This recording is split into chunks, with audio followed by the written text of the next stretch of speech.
मैं doctor Jyoti Gupta, class BCom part second, business administration का paper first, company law and secretarial practice.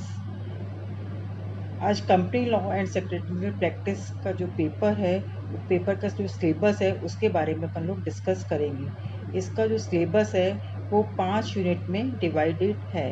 Unit 1, unit 2, unit 3, unit 4 and unit 5। अब इसमें first है unit first में सबसे पहले है meaning and characteristics of a company, यानी जो कंपनी है उसका अर्थ, परिभाषा, कंपनी की जो विभिन्न विशेषताएं हैं, इन सब के बारे में पढ़ाया जाएगा। नेक्स्ट है लिफ्टिंग ऑफ कॉर्पोरेट वेल, यानी कंपनी के जो समामेलन का जो आवरण है उसको किस प्रकार किन किन दशाओं में हटाया जा सकता है, इसके बारे में पढ़ाया जाएगा। नेक्स्ट है टाइप्स ऑफ कंपनी। अब जो कंपनी के विभिन्न प्रकार है, कंपनी के विभिन्न प्रकार जैसे समामिलित कंपनी है, असमामिलित company, private company, public company, अंशों द्वारा सीमित कंपनी, गारंटी द्वारा सीमित कंपनी, असीमित दायित्व वाली कंपनी, सूत्रधारी कंपनी, सहायक कंपनी आदि विभिन्न प्रकार की कंपनियों के बारे में पढ़ाया जाएगा। फिर नेक्स्ट है privileges of a private company, यानी जो निजी कंपनी है, निजी कंपनी का अर्थ, परिभाषा, निजी कंपनी को कौन कौन से विभिन्न प्रकार की छूटें और विशेषाधिकार दिए गए हैं, और निजी कंपनी और सार्वजनिक कंपनी में क्या अंतर है, इसके बारे में पढ़ाया जाएगा। नेक्स्ट है यूनिट सेकंड में हम देखेंगे फर्स्ट इसमें फॉर्मेशन ऑफ अ कंपनी, यानी कंपनी का निर्माण कैसे किया जाता है, कंपनी के निर्माण के विभिन्न चरण कौन कौन से होते हैं, ये सब इसमें पढ़ेंगे। नेक्स्ट है functions and duties of promoters. अब functions and duties of promoters के अंतर्गत पहले हम देखेंगे जो प्रवर्तक यानी प्रमोटर्स हैं उनका क्या मीनिंग है, उनके डेफिनेशन है, उनके कर्तव्य, दायित्व, अधिकार, उनको किस प्रकार से पारिश्रमिक प्राप्त होता है, किन किन आधारों पे पारिश्रमिक प्राप्त होता है, इन सब के बारे में पढ़ाया जाएगा। नेक्स्ट है मेमोरेंडम ऑफ एसोसिएशन। इसमें हम कंटेंट्स एंड ऑल्टरनेशन, इसमें पार्षद सीमा नियम के अंतर्गत हम देखेंगे इसकी अर्थ है, विशेषताएं हैं, पार्षद सीमा नियम का कंपनी में क्या महत्व होता है, इसकी क्या विषय सामग्री है, अर्थात इसके विभिन्न वाक्य कौन कौन से हो सकते हैं, और पार्षद सीमा नियम में कैसे परिवर्तन किया जा सकता है या किन किन परिस्थितियों में परिवर्तन किया जा सकता है, इसके बारे में पढ़ाया जाएगा। नेक्स्ट है आर्टिकल्स ऑफ एसोसिएशन, यानी पार्षद अंतर्नियम।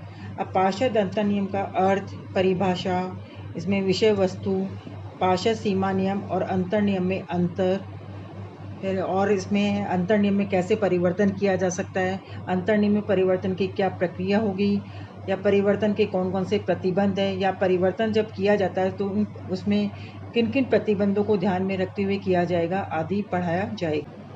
नेक्स्ट है यूनिट थर्ड में सबसे पहले है प्रोस्पेक्टस ऑफ अ कंपनी, यानी कंपनी का प्रविवरण।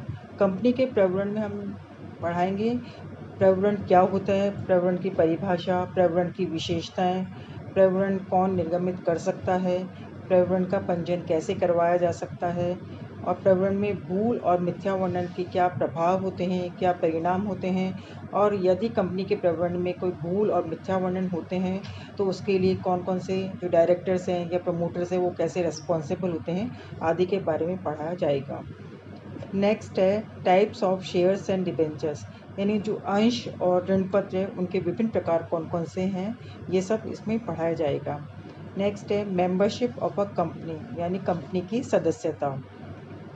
अब कंपनी के सदस्य कौन कौन बन सकते हैं, सदस्य की परिभाषा पढ़ेंगे, और सदस्य अनुसार में क्या डिफरेंस होता है, कंपनी का सदस्य कौन कौन व्यक्ति बन सकता है, और सदस्य बनने की क्या विधियां हो सकती है, कंपनी की सदस्यता की समाप्ति किस प्रकार से हो सकती है, और कंपनी के जो सदस्य हैं उनके क्या अधिकार होते हैं, क्या दायित्व होते हैं, आदि के बारे में पढ़ेंगे। नेक्स्ट है प्रोविजंस ऑफ डिविडेंड, यानी लाभांश के प्रावधान।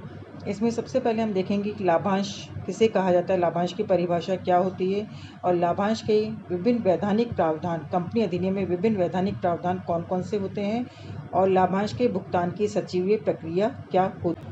नेक्स्ट है यूनिट 4।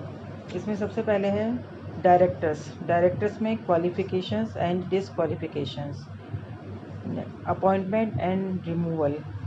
यानी इसमें हम देखेंगे कि कंपनी के संचालकों का अर्थ, इसकी क्या परिभाषा होती है, कंपनी के संचालकों की स्थिति, उनकी योग्यता अयोग्यताएं, संचालकों की नियुक्ति की विभिन्न विधियां कौन कौन सी होती है, उनकी नियुक्ति के प्रावधान क्या होते हैं, और कंपनी के जो संचालक हैं उनको किन किन दशाओं में हटाया जा सकता है। फिर नेक्स्ट है पावर्स एंड ड्यूटीज़, यानी जो कंपनी के संचालक हैं उनके, कंपनी के संचालकों के कर्तव्य, संचालकों के दायित्व, संचालकों के अधिकारों के बारे में पढ़ाया जाएगा। नेक्स्ट है managing director, whole time director. जो प्रबंधकीय संचालक है, प्रबंधकीय संचालकों का अर्थ, परिभाषा, उनकी नियुक्ति के क्या क्या प्रावधान होते हैं, ये सब इसमें पढ़ाया जाएगा। नेक्स्ट है मैनेजिंग डायरेक्टर, यानी जो पूर्णकालिक संचालक है उनका अर्थ, परिभाषा, उनकी नियुक्ति की दशाओं वगैरह के बारे में पढ़ेंगे।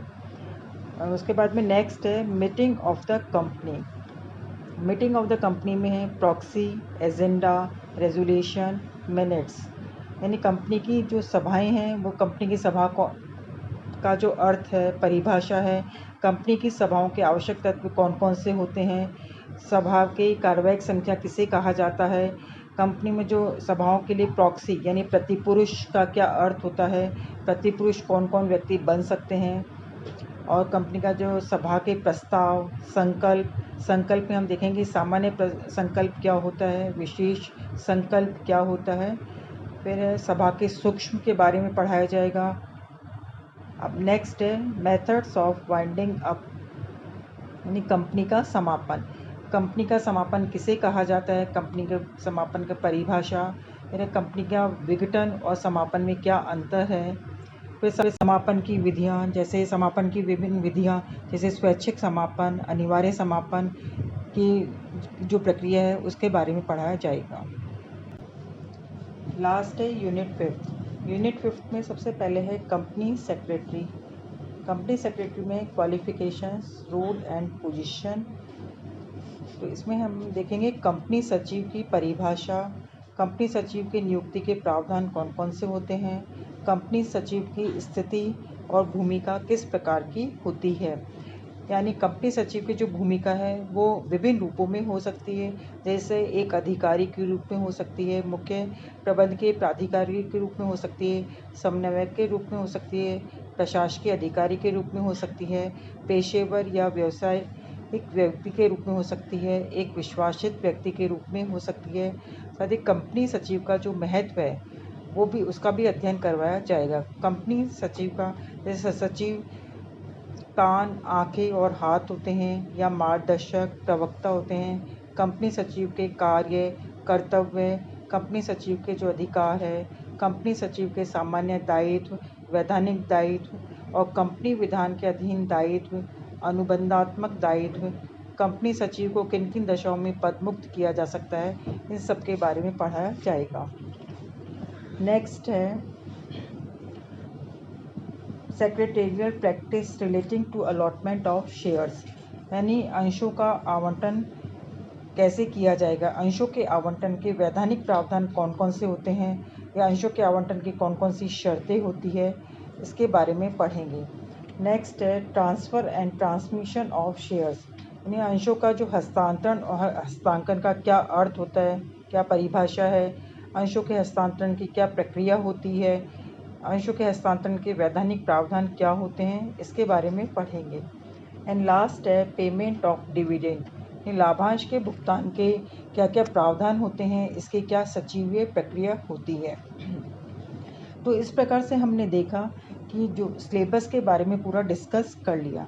अब आप लोगों का जो पेपर आएगा, क्वेश्चन पेपर होगा, वो ये 5 यूनिट्स के आधार पर होगा। पाँचों यूनिट्स में से, हर यूनिट में से 2-2 क्वेश्चन होंगे और 2-2 क्वेश्चन में आइदर और की चॉइस रहेगी, यानी आपको हर यूनिट में से एक एक क्वेश्चन करना होगा। और हर क्वेश्चन लॉन्ग क्वेश्चन आएंगे, शॉर्ट क्वेश्चंस नहीं होंगे। लॉन्ग क्वेश्चन, हर क्वेश्चन का जो मार्किंग है वो 20 मार्क्स का होगा। तो आप लोगों को पूरे क्वेश्चन पेपर में 5 क्वेश्चन करने होंगे, यानी हर यूनिट में से एक एक क्वेश्चन करना होगा और क्वेश्चन पेपर का जो टोटल मार्क्स है वो 100 मार्क्स का होगा। आई थिंक आप लोगों को पूरा क्लियर हो गया होगा।